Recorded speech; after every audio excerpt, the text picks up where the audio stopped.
Et toi, tu as été joueur. Bien sûr que c'est frustrant. Tu as été défenseur. Bien sûr que c'est frustrant. Tu sais à quel point ces nouvelles normes sont en train de modifier votre comportement. Ta carrière est terminée. Mais justement, on va à l'encontre de l'esprit du jeu. Tu dois former au centre de formation, il faut que tu formes tes joueurs différemment en fonction de la règle à appliquer aujourd'hui.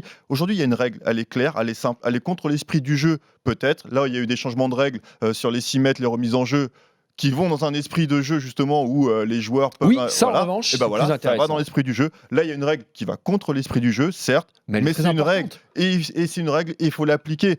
Elle est fondamentale. Par contre, là, moi, je voudrais revenir sur un point, c'est qu'il faut l'uniformité.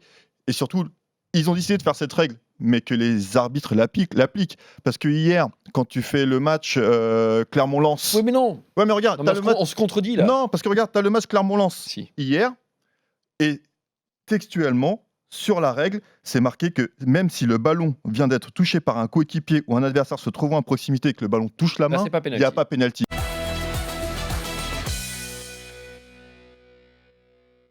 Ce joueur, il est obligé de sentir qu'il y a du monde derrière lui pour lui mettre un peu le feu aux fesses. Et de l'amour devant. Pour qu'il se bouge devant. Ouais. Pour qu'il se bouge. Parce que là, il y a Sarabia, il sent le vent dans le dos. Donc, il est productif. Il a été productif l'année dernière à partir du moment où Draxler est arrivé aussi. Souvenez-vous, parce qu'avant que Draxler arrive, mais on n'en voulait plus de Di Maria au PSG. Vous dites, mais qu'est-ce qu'il fait là? C'était un fantôme pendant les matchs.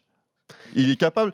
À Manchester, il arrive avec un transfert de dingo, il passe complètement au travers parce qu'effectivement, il y a cette dimension physique en plus. Et ne pas oublier l'histoire du poste aussi, c'est-à-dire qu'il est capable de jouer comme il jouait au Real. Il était très performant en milieu relayeur.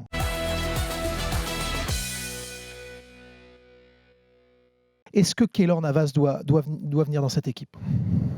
Le gardien du Real Keylor Navas ou un autre gardien ou un autre d'expérience. On voilà, parle de trentenaire d'expérience. Le gardien du Milan AC, c'est peut-être un des tout bons en Europe dans les prochaines années. Il est encore très très jeune, mais je ne pense pas que le Paris Saint-Germain doive miser sur un jeune gardien, mais plutôt sur un gardien d'expérience. Entre un Navas et un Donnarumma, moi, je penche pour un Navas. Mais un Navas dans un transfert sec ou dans un échange incorporé avec Neymar potentiellement?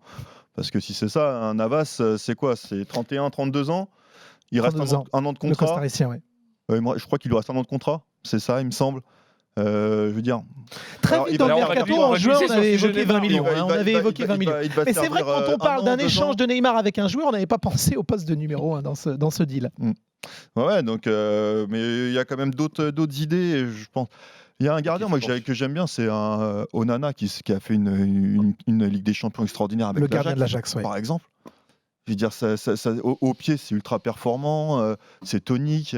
Alors, est-ce qu'il a aujourd'hui la capacité est-ce qu'il est vraiment au-dessus d'Areola? C'est ça, parce que si tu changes de gardien, c'est pour prendre meilleur, c'est pas changer pour changer, ça sert à rien.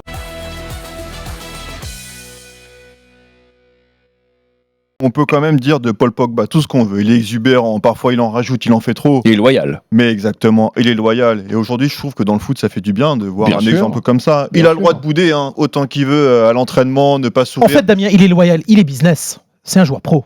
Oui. C'est un pro, exactement. Oui, et puis au prix où on le paye, et il se dit, voilà, j'ai des devoirs. Il les respecte, il le fait bien. Parce que sur le terrain aujourd'hui, ça a été compliqué en première mi-temps, mais... il a su être décisif, il fait une passe exceptionnelle, fouettée, coup de pied là sur... un peu fouetté là pour Rashford. Pour Rashford. Donc non, écoutez, donc là on a décrié ce joueur pour son comportement parfois, où en se disant qu'il était un peu parfois nonchalant. un mauvais procès. Parfois lui faire un mauvais procès. Voilà.